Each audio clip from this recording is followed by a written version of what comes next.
tahun tak sih, asik. Oke, Deborah di sini datang kali ini tidak seperti Deborah yang lalu. Deborah yang lalu ada Deborah yang penuh dengan beban berat.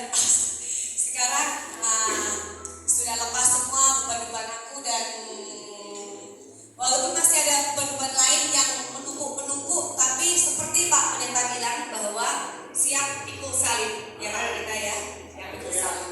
Tapi ya itulah gunanya pelayanan ini, kita ini saling menguatkan. Karena kita semua bukan manusia kuat. Saya nggak kuat, Pak Pendeta nggak kuat, teman-teman nggak kuat. Orang ini manusia lemah.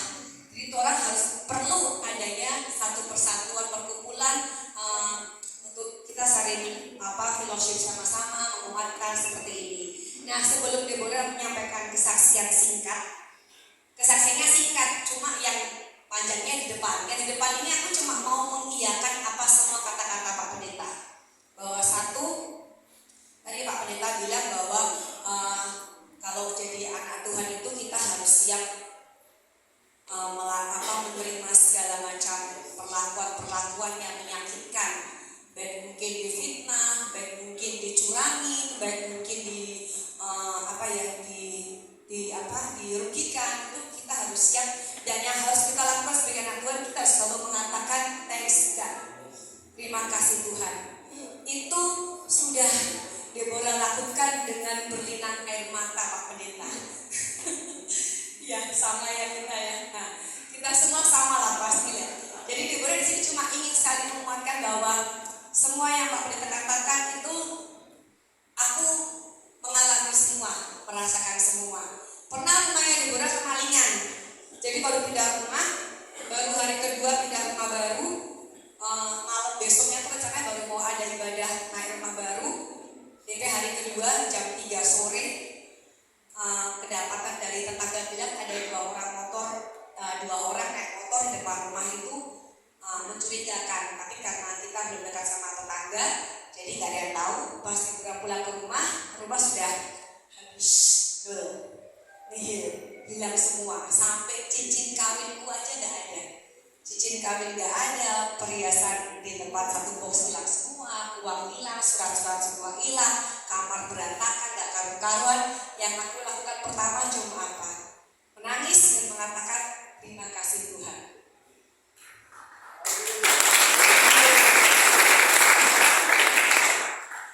Waktu itu terima kasih Tuhan tapi berlinang mata sambil sebenarnya kamu mulai dari mana ini. Tapi apa yang Deborah rasakan sampai sekarang? Sampai detik ini saya nggak miskin. Sampai detik ini saat kita mengatakan thanks God, kita nggak pernah meminta-minta sama orang. Biarpun kalau boleh dikatakan itu perhiasan satu lemari yang hilang itu bisa dikatakan ratusan juta atau mungkin kalau sekarang dengan nilai emas sekarang itu. Saat kita merelakan, Tuhan nggak akan pernah membiarkan kita meminta-minta, nggak akan pernah membiarkan kita sampai nggak bisa hidup. Karena kita sudah merelakan, kita sudah mengatakan thanks God, ini yang terbaik yang Tuhan beri untuk hidup saya. Mungkin Tuhan ngajari saya untuk saya diuji, apakah hatimu melekat pada harta atau hatimu melekat ke aku. Jadi itu berat. Itu yang pertama. Kemudian Pak Pendeta juga tadi bilang bahwa banyak yang terpanggil tapi sedikit yang terpilih. Menurut saya, mama, papa, bahkan suamiku juga bilang bahwa Deborah adalah orang yang dipilih Tuhan. Karena apa? Mungkin saya nggak jadi pendeta. Mungkin titel saya bukan pendeta Deborah, bukan. Titel saya seorang guru dan seorang instruktur senam. Tetapi Tuhan memilih saya karena yang seperti Deborah pernah bilang beberapa pekan lalu ke sini, bahwa saya ini adalah hidup yang kedua. Yang pernah dengar kesaksian Deborah. Deborah kan udah pernah koma, udah pernah mau dipanggil Tuhan pulang, tapi ternyata dengan hitungan menit, dengan cuma detik Tuhan selamatkan dan Deborah nggak jadi pulang. Diberikan kehidupan kedua yang 100% berubah drastis dari dulu orang yang tukang pingsan menjadi orang yang tidak pernah pingsan dan tidak pernah kenal kata sakit. Nah, jadi Mama bilang kamu adalah orang pilihan Tuhan, kamu adalah orang yang Tuhan mau, ada sesuatu yang Tuhan berikan dalam hidupmu. Jadi Mama bilang kamu harus bisa menjadi orang yang hidup untuk kemuliaan nama Tuhan. Ya, Deborah mau melayani Tuhan mungkin tidak sepintar penyanyi WL, karena Deborah nyanyinya cuma putar di kamar mandi. Ya, kemudian Deborah nggak bisa firman seperti Pak Pendeta Rajin yang begitu lantang dan begitu menggugah hati. Deborah nggak bisa main musik seperti para pemain musik yang luar biasa keren. Deborah bisanya apa? Cuma bisa nari, cuma bisa ngajar, cuma bisa melatih, cuma bisa menjadi teman cerita, cuma bisa menjadi guru TK yang menghibur anak-anak, yang menghibur oma-opa di panti jompo. Cuma itu yang bisa aku lakukan. Tetapi semoga apa yang Deborah tampil ini, apa yang Deborah lakukan, pelayanannya adalah pelayanan yang menyenangkan hati Tuhan. Seperti Deborah datang ke sini ini bukan semerta-merta kemarin karena Deborah caleg, enggak. Tapi Deborah memang punya hati ingin melayani di sini. Bahkan masih satu keinginanku yang belum tercapai, melayani di mana? Di rumah sakit jiwa. Itu belum kesampaian. Sebenarnya Deborah pengen sekali ke sana karena kepingin merasakan bagaimana sih di sana itu, tapi kita belum kesampaian. Nanti waktunya pasti ada waktunya kita bisa ke sana. Karena suka. Karena saat saya berada di sini saya bisa 1-2 kali mungkin masih penyesuaian, lama-lama ngerti, oh kehidupan di rutan kayak begini ya. Kemarin Deborah ke LP yang di Tuminting, oh kehidupan di LP kayak begini ya. Oh kehidupan di panti jompo kayak begini. Oh kehidupan di tempatnya panti anak-anak cacat seperti ini. Jadi Deborah berusaha mengerti posisi teman-teman dan posisi kalian. Jadi aku tuh selalu bersyukur dengan hidupku. Karena kalau kita selalu melihat orang-orang yang di atas, orang-orang yang bergelimang harta, orang-orang yang serba enak, orang tidak akan pernah puas dan tidak akan pernah bersyukur. Tapi saat kita mau belajar melihat orang-orang yang lebih susah dibandingkan kita akan selalu mengucapkan syukur. Jadi saya mengiyakan lagi kata Bapak, apa yang Tuhan beri, karunia apa, kembangkan. Bukan karunia kopiah jadi pencuri ya Pak ya, bukan ya.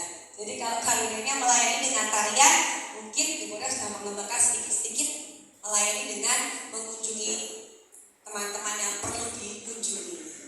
Nah, kemudian apalagi ya Pak ya? Banyak sekali aku ingin mengatakan iya. Setiap kali Pak Pendeta bilang tuh di diskusi aku bilang amin ya. Itu udah melakukan Pak, itu udah melakukan semua. Dan Deborah di sini tuh kepingin ngajak teman-teman juga kayak aku udah gitu loh. Aku pinginnya kalian begitu juga. Aku udah begitu. Jadi apa yang Deborah rasain, aku ingin mentransferkan ke kalian bahwa aku merasa diberkati sekali dengan firman-Nya, dan aku merasa bahwa apa yang aku lakukan ini biasanya dikatain orang bodoh. Saya begini, orang nyakitin kita secara ego ingin balas kok. Orang memfitnah kita secara ego kita pasti ingin membenarkan diri kan. Tapi satu suara mengatakan sudah, gak usah dibahas, gak usah dibalas, gak usah diteruskan, diampuni. Satu suara bilang, kamu tuh jangan goblok, orang udah digituin masih aja diem. Sekali-sekali marah kayak, kenapa kayak? Banyak loh, sering aku begitu loh. Karena Deborah ini perantau. Aku bukan orang Manado, saya orang Semarang yang perantau di sini. Jadi banyak orang, ada beberapa orang mungkin ya, yang mungkin gak sepaham dengan saya, gak sejalan pikir dengan saya. Akhirnya ada yang ABCDE begitu dengan saya. Tapi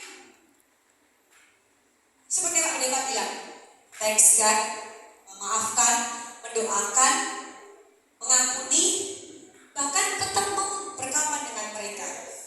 Ya kan Pak? Mesti kita seperti itu ya Tuhan ya. Jadi itu sudah Deborah lakukan Pak. Absen lagi ya Pak. Sudah dilakukan. Jadi semua yang Bapak bilang saya sudah berusaha melakukan. Saya maunya teman-teman di sini juga melakukannya sama seperti apa yang Pak Pendeta pesan. Jadi Deborah juga akan bilang sama teman di sini, sabar ya, enggak akan bilang juga. Aku cuma akan bilang kalau stres, kalau bingung, menari Jo. Ya. Makanya tadi kita bilang Pak Astrid, Pak BL, kalau bisa pakai tarian, pakai gerakan, jangan cuma tepuk tangan, kasih gerakan. Jadi kalau next aku kesini Pak Pascal, Deborah minta izin kalau next kesini lagu pujian mesti ada gerakan. Aku kasih tugas lagi, masa instruktur kasih gerakan, mesti kasih gerakan. dua ke kanan, dua ke kiri, putar-putar badan, ya kan, goyang-goyang. Mesti harus begitu, karena kan kita melayani nggak harus selalu dengan apa ya, guru kan bukan sekolah teologi ya, kok nggak pendeta kok. Kita kan cuma instruktur sama guru, jadi kalau misalnya kayak begitu kan menghibur. Kita tertawa, kita bahagia, kita senang, ya kan. Jadi itu adalah salah satu pelayanan yang bisa kami lakukan.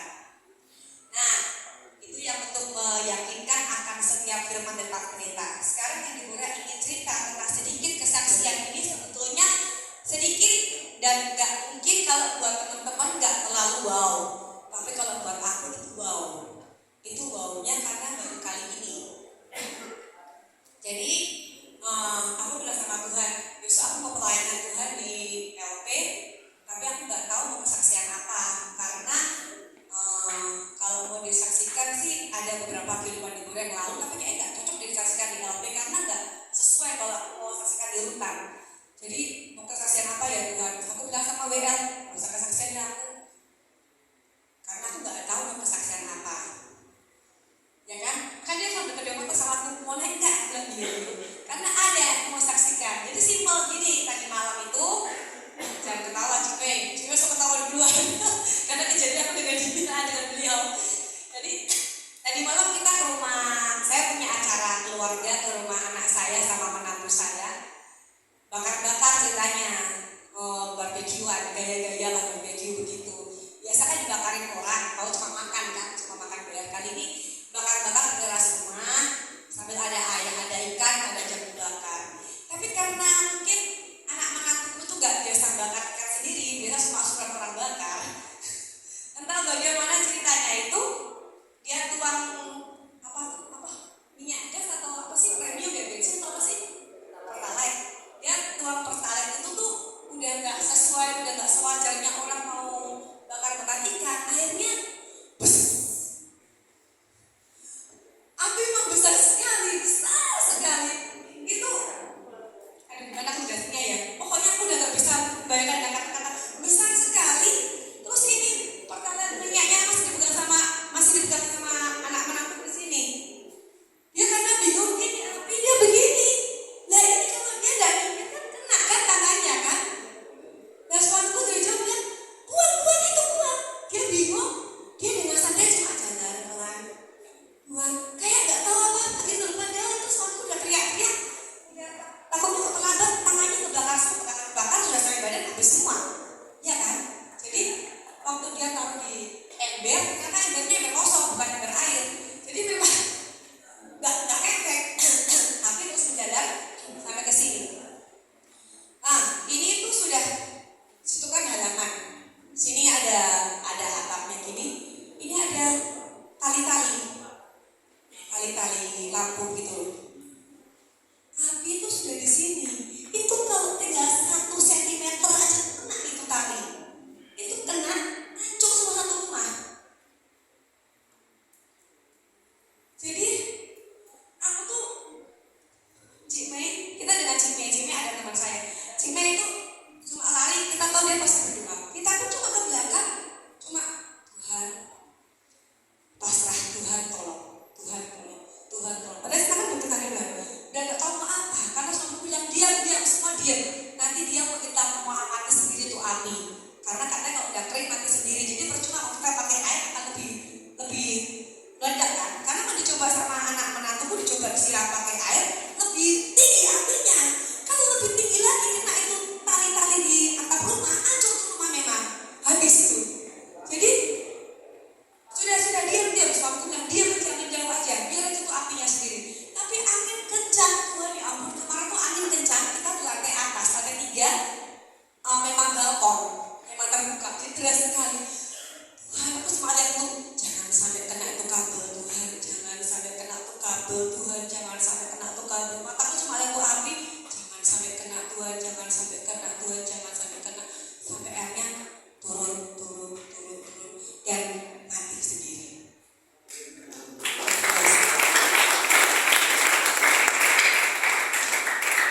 Ini aku mengatakan mujizat karena baru pertama melihat api sebesar itu. Dan herannya saudara-saudara, di saat bersamaan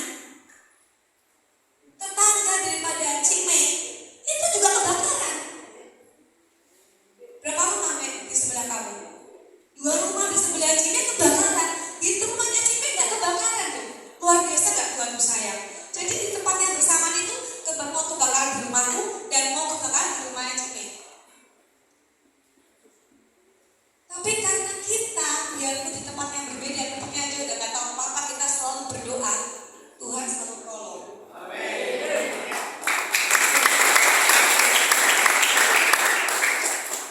Jadi Deborah cuma bilang sama anak-anak, bilang sama Cime, bilang sama suamiku, ini gunanya orang gak pernah lupa sama jam doa. Orang gak pernah lupa untuk mengatakan dalam nama Tuhan Yesus. Apapun yang kita lakukan dalam nama Tuhan Yesus, biarpun cuma dalam hati, mau masuk dalam nama Tuhan Yesus, dalam nama Tuhan Yesus. Apapun kebiasaan katakan itu, biarpun dalam hati, Tuhan itu ada bersama-sama dengan kita. Pak Pendeta bilang Tuhan ada di dalam tubuh kita. Jadi biarpun kita cuma bersuara dalam hati, dalam nama Tuhan Yesus, tetap Tuhan menjaga. Gak mungkin Tuhan gak menjaga. Satu lagi yang terakhir ini lebih ngena lagi di aku. Agak sedikit panjang ya Pak ya, Bapak ya, tapi ini kena banget, karena begini. Ini Manado. Saya nggak pernah tahu kalau di Manado ternyata ada model kayak dukun-dukunan ya. Nah aku nggak ngerti ya, karena zaman di Semarang atau Surabaya kan kita nggak pernah dengar masalah itu ya, masalah kayak santet-santet atau apa, kita nggak pernah tahu. Kita baru tahu dengar ada namanya Pina Bentengan atau apa, nggak tahu semenjak aku di Manado aku baru dengar. Jadi kasusnya gini. Deborah tiap satu pagi di kawasan, ajar senam di kawasan. Jam 6 itu setengah 6 pagi Deborah sudah sampai di kawasan, sudah parkir mobil. Deborah punya pendoa. Memang kita punya pendoa dari pertama kali itu kita punya Tuhan kirimkan hamba Tuhan untuk menjadi pendoa saya, yang selalu ada untuk mendoakan saya. Tiba-tiba pendoa saya datang di tempat lokasi kita senam. Dia bilang, Cik, coba di mobil dulu. Kenapa Bu? Tuhan datang. Iya, saya mau berdoa. Dia berdoa di mobil sama saya, sama timnya. Dia urapin saya. Dia berdoa, amin. Bu, kenapa? Sudah. Nanti Cici kamu naik panggung, sebutkan nama Tuhan ya, dan nama Tuhan Yesus. Kenapa Bu? Enggak. Pokoknya Tuhan bilang saya harus kesini, harus doakan Cici sebelum Cici naik panggung. Terus setengah 6 pagi belum ada orang Bu. Oke, jam 6 sama Sumba. Kalau Sumba itu panggungnya besar karena ada acara sama Pemkot waktu itu kita masih ingat. Panggung besar itu anak tangga. Ini loh panggung, ini anak tangga itu ya. Ini nyata. Ciknya lagi saksinya. Memang teman saya, teman setia. Dia di bawahnya tahu sekali. MC-nya panggil ya, mari kita sambut. Sing Deborah sing Doro. Gitu biasanya ya. MC-nya baru turun. Aku dari sini. Naik ke atas. Pas aku naik begini, MC-nya turun, apa terjadi? Panggungnya jatuh. Terus memang roboh itu MC jatuh nggak bangun sampai dipapah ke rumah sakit. Bayangkan itu kalau terlambat 1 detik aja Deborah jatuh itu kuasa Tuhan luar biasa.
anak Tuhan, kita diperhatikan. Kita jadi anak Tuhan, kita nggak pernah ditinggalkan. Coba itu aja. Dan hari ini pun saya bersyukur sama Tuhan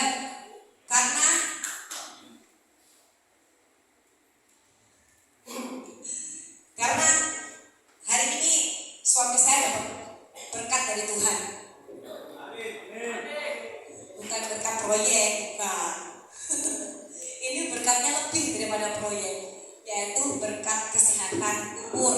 1 tahun lagi lebih Tuhan kasih buat suami saya. Jadi di sini saya ingin mengucapkan perasaan suka hati, sukacita saya bukan dengan pesta murah, bukan dengan pergi ke mall, pergi ke hotel, pergi kemana, acara-acara makan malam besar, enggak. Saya tidak mau. Saya lebih pilih dengan suami saya di sini bersama dengan Bapak Ibu. Apa yang ada yang kami bawa semoga boleh menjadi berkat, dan saya cuma mohon doa untuk kesehatan suami saya dan juga teman-teman Deborah Ministry dan juga Pak Pendeta Rajif, teman saya, besti saya, Cipe. Saya cuma mohon teman-teman orang saling mendoakan, saling menguatkan karena orang adalah keluarga.